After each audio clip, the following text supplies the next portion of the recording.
ونصلي على رسوله الكريم أما بعد فأعوذ بالله من الشيطان الرجيم بسم الله الرحمن الرحيم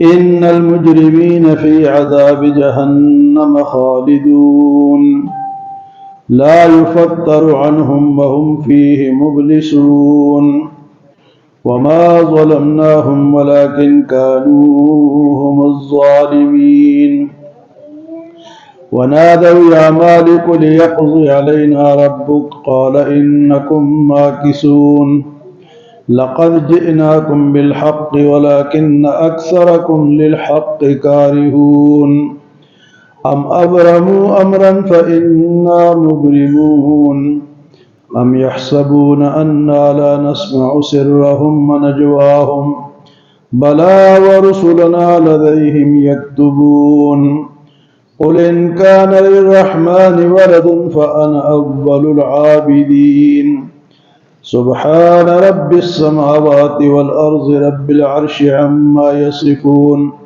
فذرهم يخوضوا ويلعبوا حتى يلاقوا يومهم الذي يوعدون. گزشتہ درس میں اہل جنت کا ذکر تھا کہ جنت میں داخل ہوں گے وہ اور ان کی بیویاں بھی ساتھ ہوں گی اور نوکر چاکر دوڑ رہے ہوں گے ان کے آگے پیچھے اور خوبصورت سونے اور چاندی کے گلاسوں میں ان کو پانی پیش کیا جائے گا اور ان کے دل کی خواہش پوری ہوگی اور ان کی آنکھوں کی ٹھنڈک بھی ہوگی اور وہ اس جنت میں ہمیشہ رہنے والے ہوں گے. جنتیوں کے ذکر کے بعد آج ان آیات میں اہل جہنم کا ذکر ہے. اللہ پاک کا یہ قانون ہے قرآن میں جہاں وہ جنت کا ذکر کرتا ہے تو ساتھ جہنم کا ذکر بھی فرماتا ہے. نیک لوگوں کا جب ذکر کرتا ہے تو ساتھ برے لوگوں کا ذکر بھی فرماتا ہے.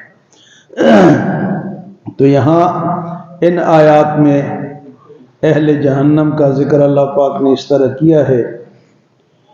ان المجرمین فی عذاب جہنم خالدون، اور جو مجرم ہوں گے وہ جہنم کے عذاب میں ہمیشہ ہوں گے.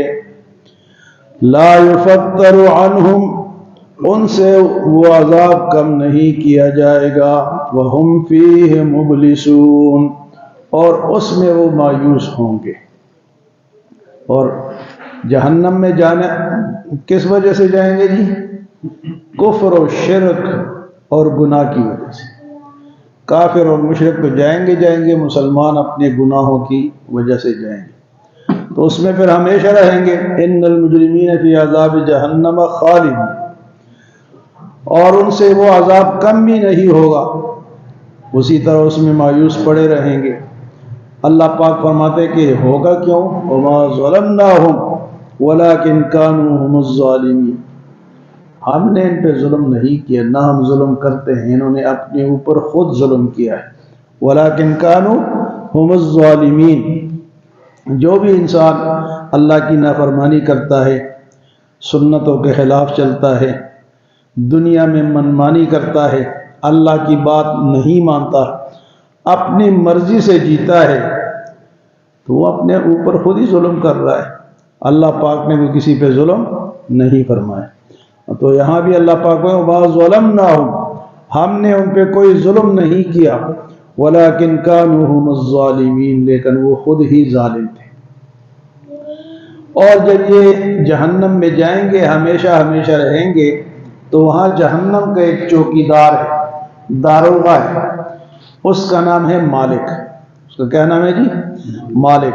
تو جب یہ وہاں جہنم میں عذاب میں مبتلا ہوں گے تو پھر اسے پکاریں گے.